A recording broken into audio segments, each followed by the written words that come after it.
ওদেরকে আমি ওই যে দূরে একটা বড় বৃক্ষ দেখা যাচ্ছে, সেখানে গিয়ে আমি একটু বিশ্রাম করি।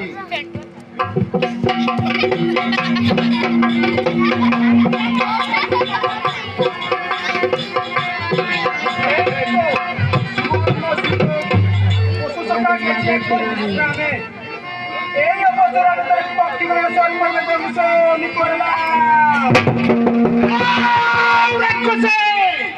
তুমি বিনা দোষে আমার পশু পক্ষীগুলোকে সম্পূর্ণরূপে ধ্বংস করেছ। না বুঝোকা, আমি এদের বিনা দোষে ধ্বংস করিনি। এরা আমার মূল প্রকৃতিতে আঘাত করেছে, তাই আমি এদের ধ্বংস করেছি। আমার হাত থেকে তুমি কে রাই করে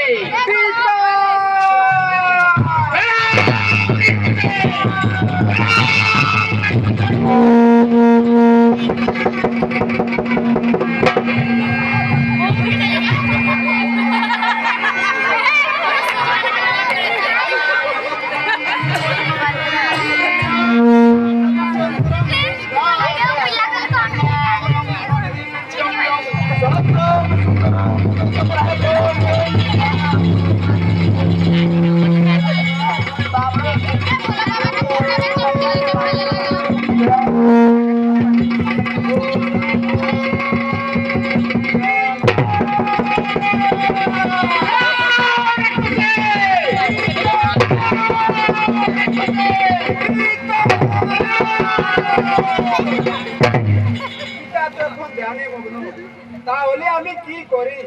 পিতার স্তব করি।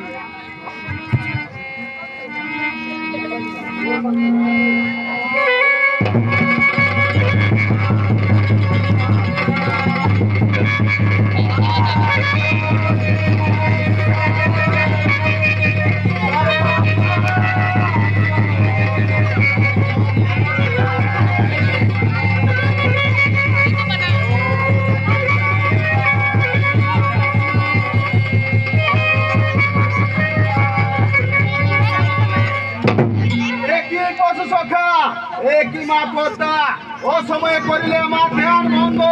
এই অপরাধের জন্য তোমাদেরকে দারুণ অভিশাপ দিচ্ছে। হ্যাঁ হ্যাঁ, অভিশাপ।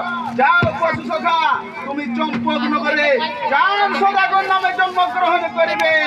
আর মা পদ্মা, তুমিও যাও মর্তধামে মনসা নামে পরিচিত হবে।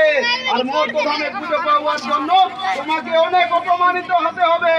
আর একটা কথা শুনে রাখো মা পদ্মা, এই চান যদি তোমার পূজা না করে তাহলে তোমার পূজায় প্রতিষ্ঠা হবে না।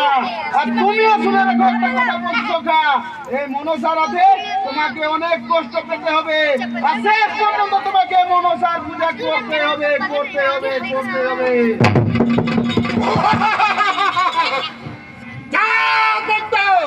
তুই তোর পিতার কাছে এসে বেঁচে গেলি, নইলে এই পদ্ম শঙ্কর হাতে তোমায় আজ রেহাই ছিল না। আই মোর ভাগ্য লিপি এখন দিতে নারে, পিতা মোর ভোলা মহেশ্বর অভিশাপ দানি লইয়া মারে। যাব আমি মর্ত ধামে, বিরোধীব চান সদা করে। আর যদি মোর পূজা না করে সব বংশে করিব সংহার। তবু মোর পূজা ঘরে ঘরে করিব প্রচার, করিব প্রচার, করিব প্রচার।